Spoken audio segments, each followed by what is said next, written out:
bugso ng ating balitaan matapos ang ikatlong pagdinig ng Senado patungkol sa iligal na pag-aresto at pagsuko kay dating Pangulong Rodrigo Duterte ng Marcos administration. Hinimok ngayon ng isang political analyst na magbitiw sa pwesto ang mga dumalong opisyal ng Executive Department sa naturang pagdinig dahil sa umano'y pagiging incompetent na mga ito. Narito ang balita ni Berhin Parba.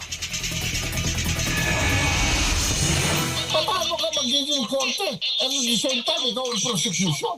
Ikaw na nag-aakusa, tapos ikaw pa magiging husgado? Ano yan? Which reveals a very chilling effect on what is happening to our democracy right now.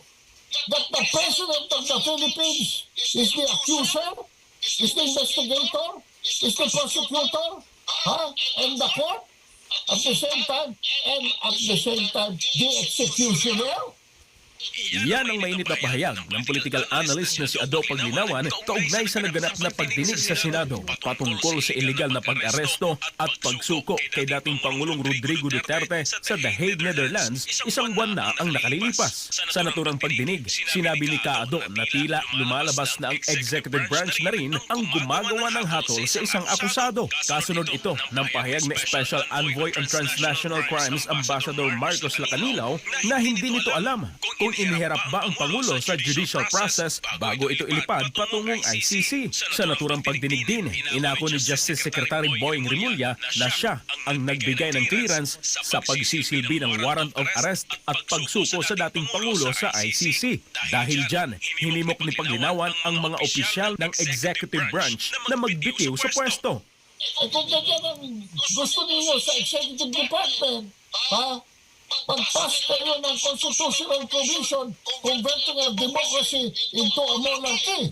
Dahil kung mag-aksyon kayo para kayong mga hari na ang utos ay hindi mababali, hoy, mag-resign na kayo. You are incompetent.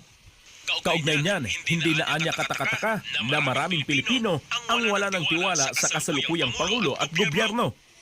Nung i-survey kung ano ang pro-sentiment, pro-government sentiment in the same survey, lumabas lamang na 15% na lamang ang pro-sentiment ng taong bayan sa pagkasalukuyang mga nanunungkulan. Which means, potentially 85% ng bansa ay ayaw na kay Marcos at nagsasabi, mag-resign ka na habang ikaw ay, while you are ahead, you better resign. Marcos, alis dyan, ang sigaw ng bayan.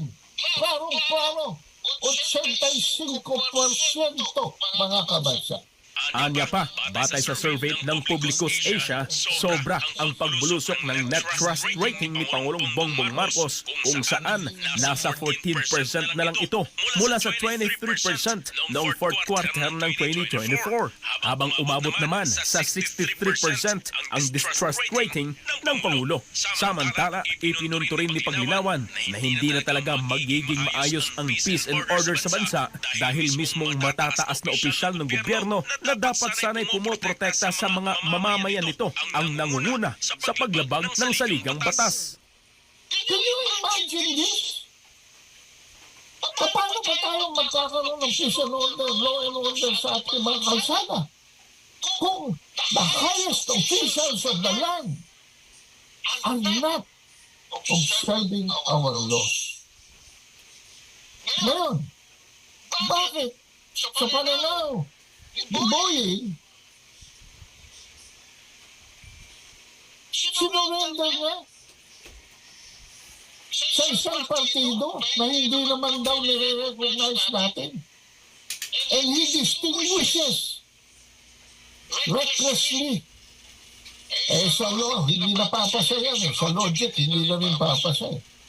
Iba raw ang case na ito dahil ang case na ito involves an individual. Hindi raw, it does not involve now the Republic of the Philippines. Ay, tinamaan ng kuneho.